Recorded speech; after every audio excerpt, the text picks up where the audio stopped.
Hey guys, what's up? And welcome back to another Coffee Talk podcast episode. I am Kalyn, and today I'm going to chat holiday and New Year advice specifically sent in from members of this channel.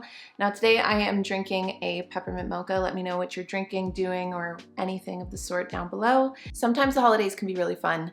Sometimes the holidays can be really hard. So I figured we could get cozy, create a nice open space, hold that space for anyone that might be going through some tough times this holiday or might be feeling a lot of pressure going into the new year, and chat some advice of some of the things that you might relate to that were sent in. Without further ado, let's dive in. The first piece of advice comes in saying, what to do when you can't get into the Christmas vibe. I've been sick for 2 weeks and somehow can't find the vibes, even though I love Christmas. I mean, that's tough because there's two ways you could really go with this. I feel like one could be you lean in to how you're feeling. So if you're just not feeling the festivities, don't force it, because I feel like sometimes when we try and force ourselves to feel a certain way, we only make the way that we're actually feeling more intense. Maybe this is just one of those Christmases that you take it super laid back, super chill. You don't feel like you need to go all out. I think especially too with social media, when you open up your feed and let's say everybody seems to like they're in a huge festive Christmassy mood, which again, nothing wrong with that. People that are really leaning into that feeling is totally normal too, but it can make you feel like, wait, I'm not really feeling that Christmassy. Am I doing something wrong? Or even if you normally love Christmas, but you're just not in the mood this year, that's okay. You're not gonna feel the best every single Christmas. And this goes for Christmas and New Year's. I feel like there's also this very perpetual feeling sometimes like we always need to top what we've done before. Like we always need to do better than we were or did last year. So whether it's being even more Christmassy or feeling just as Christmassy as we did last year, or whether it's the new year and feeling like you need to have bigger goals, bigger dreams than you did last year, it's just not the case. Like our life does not go from one point to another point in a straight edge. Life is up and down. And so sometimes you're gonna have holidays where you're not feeling super festive. And then other years you're gonna have holidays where you feel the most festive you've ever been. You'll feel like Mrs. Claus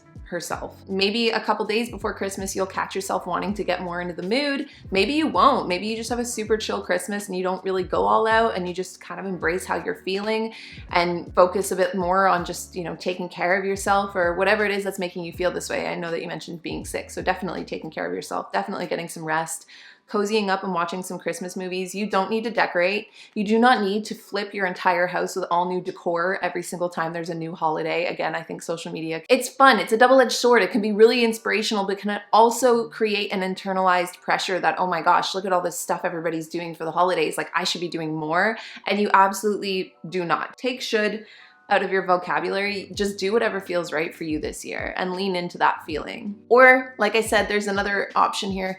You could try and push yourself just a little bit. So this is going to sound counterintuitive to the advice I just gave, but if that advice didn't sit right with you, then try this. Just push yourself in little tiny nudges. What are things that you normally love to do around the holidays? And just try doing little bits of those things. Go for a walk out in the snow, listen to, I don't know, a Christmas book. Actually, this book, can't recommend it more. I thought it was gonna be way more cheesy, but it's actually not. It's called Home for Christmas by Courtney Cole. And I've been doing the audiobook version of this. This is the book that we're reading with the book club actually. And it's really, really festive-y, really cozy. And if that's like your one Christmassy thing that you do, then let that be the only thing you do. Or go on a little bit of a Christmas movie marathon. And don't feel like you need to be in the most festive mood ever this year.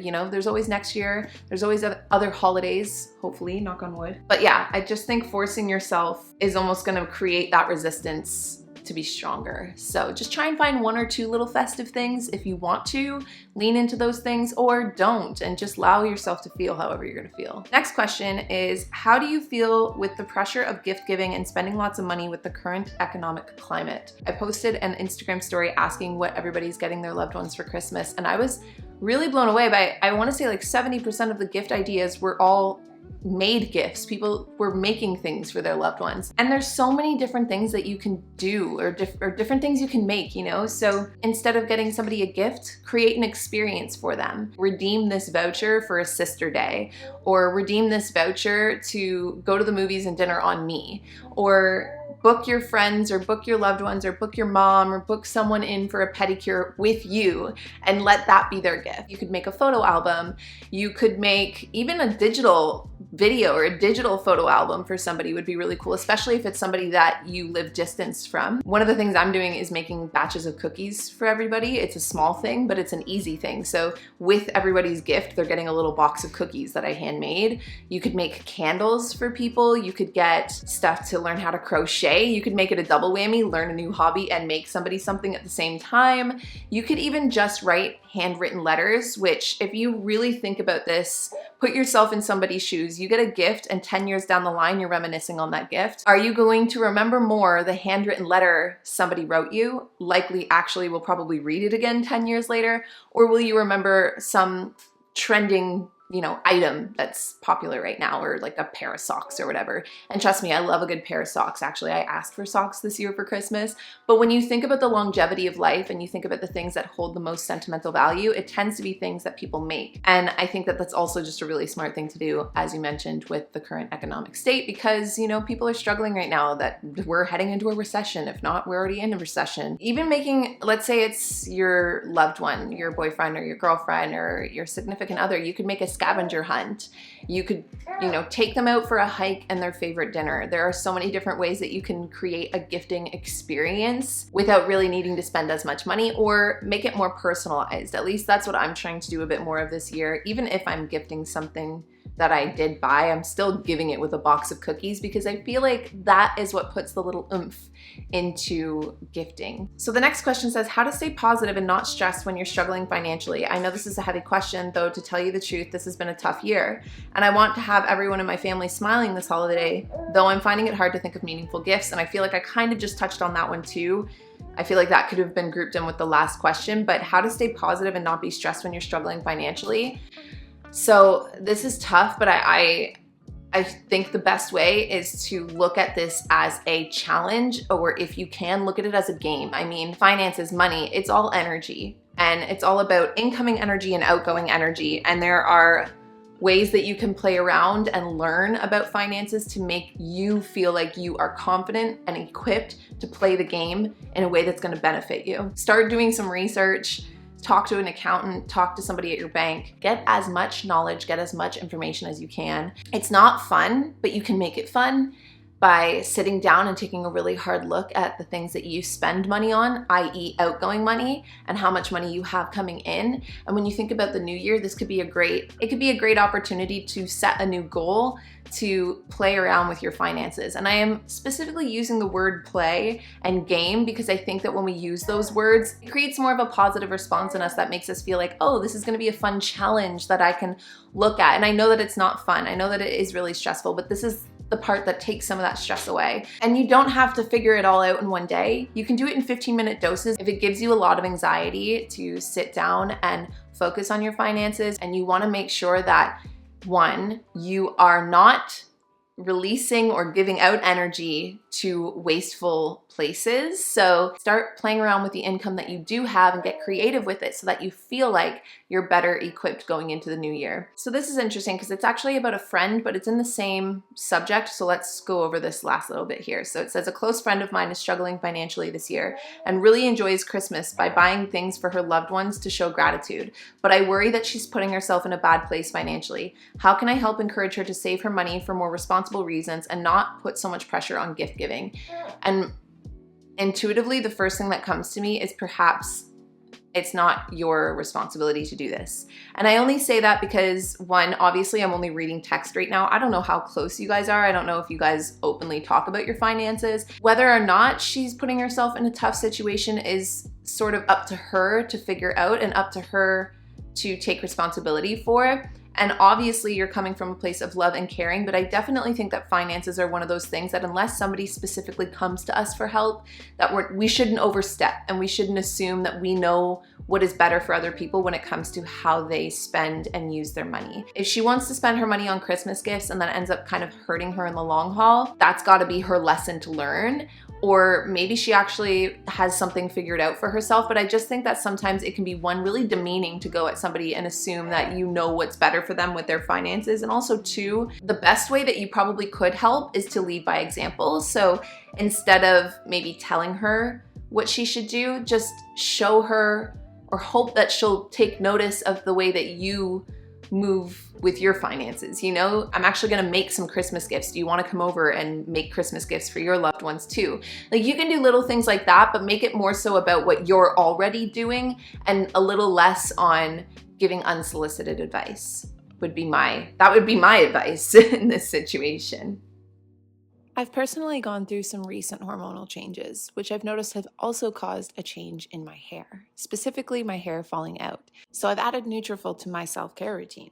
Nutrafol is the #1 dermatologist recommended hair growth supplement clinically shown to improve your hair growth, thickness, and visible scalp coverage. It's a simple addition to your daily routine. You take 4 pills a day and you'll begin to experience thicker, stronger, and faster growing hair in 3 to 6 months if that's a goal that you have. As Nutrafol's powerful ingredients bring your body back into balance, you may also notice improvements in your overall well-being, including more restful sleep, less stress, and better skin and nails too. Nutrafol supports healthy hair growth and overall wellness from within by targeting the 5 root causes of hair thinning and health problems like stress, hormones, environment, nutrition, and metabolism through whole body health. Nutrafol has 3 unique formulas to support women throughout all stages of life, including postpartum and menopause. Each formula is physician formulated using natural, drug-free, medical-grade ingredients in consistently effective dosages so you get the most reliable results.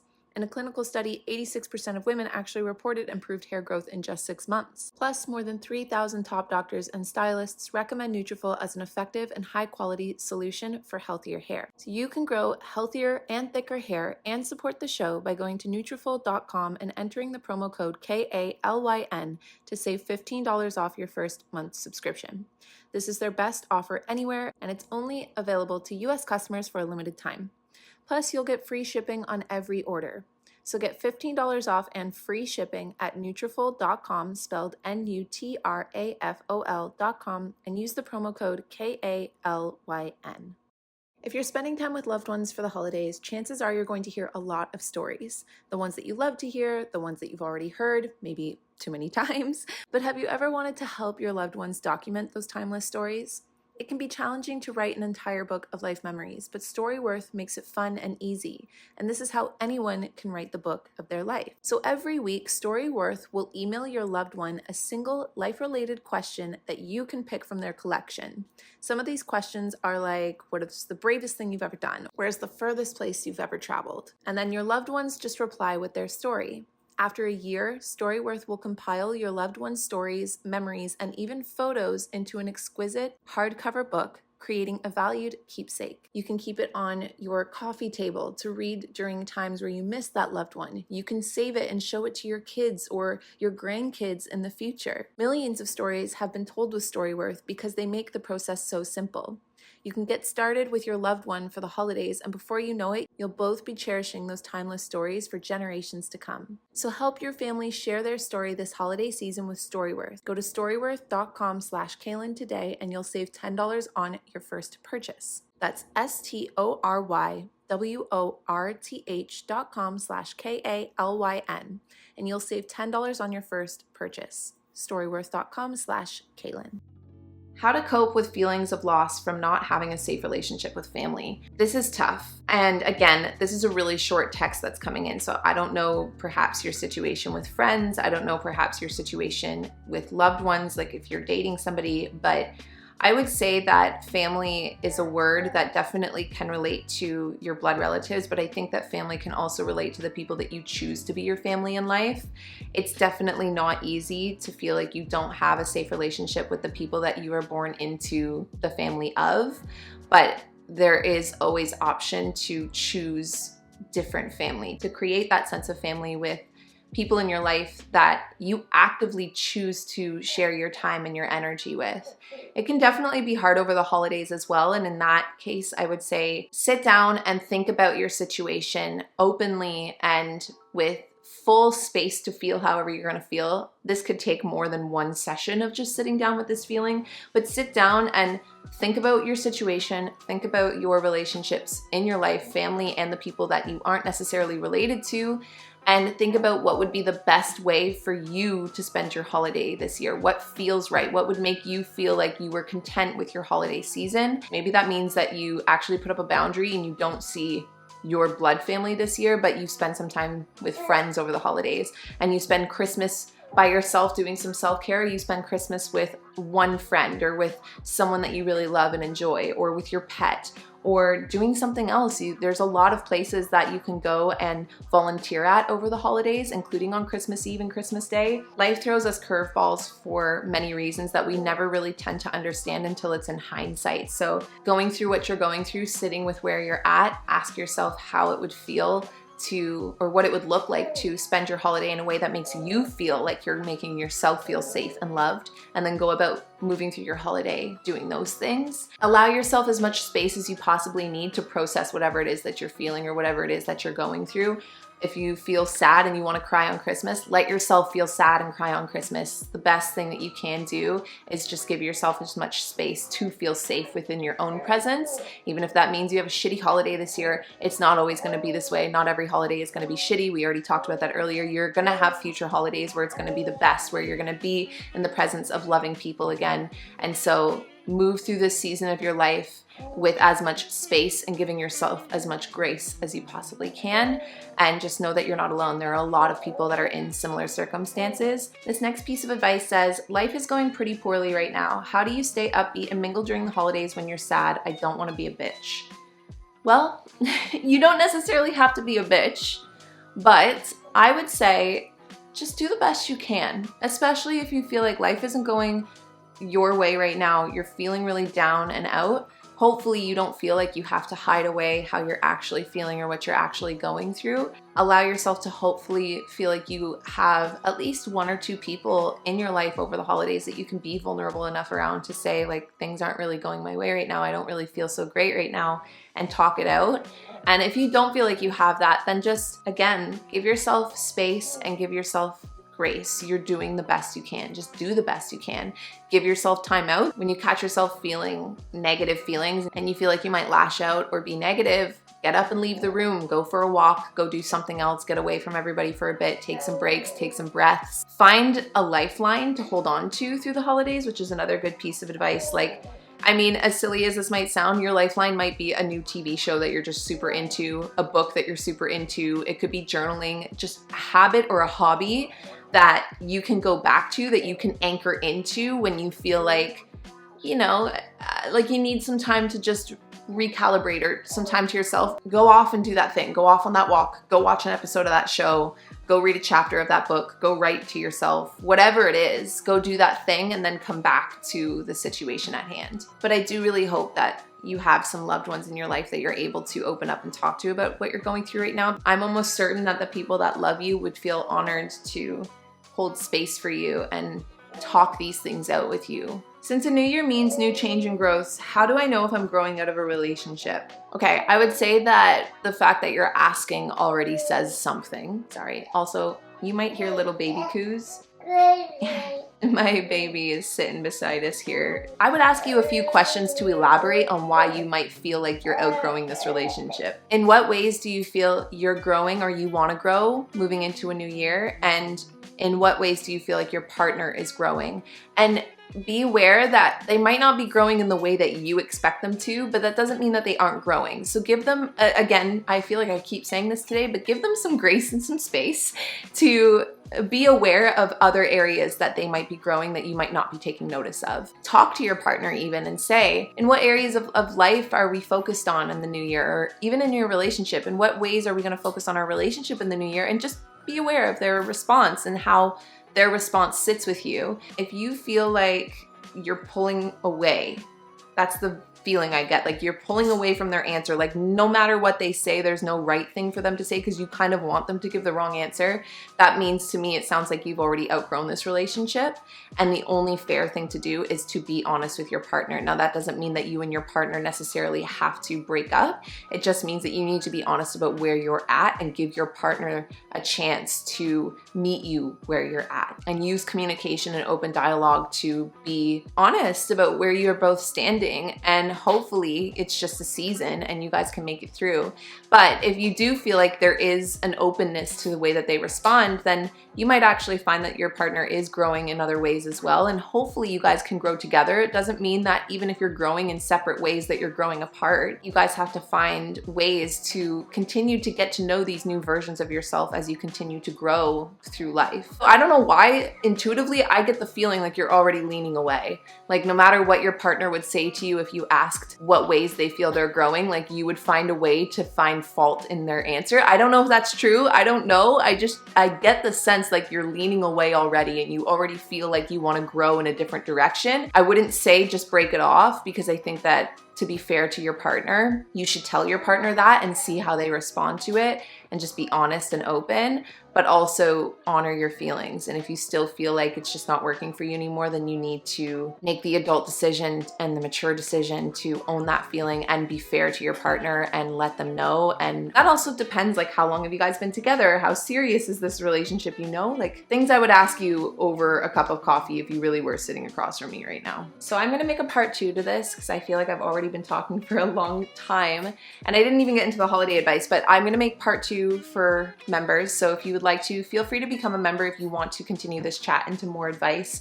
But otherwise, also let me know if you guys want the soft New Year coffee talk, because I can definitely do that separately going closer into the new year. If you guys have anything more to add in terms of advice for some of the questions or the things that were written in today, definitely leave that in the comment section over here on YouTube. And outside of that, I'm sending you guys so much love and a big cheers in my ho ho ho Christmas cup. And I will talk to all of you guys in our next Coffee Talk podcast episode. Bye everyone.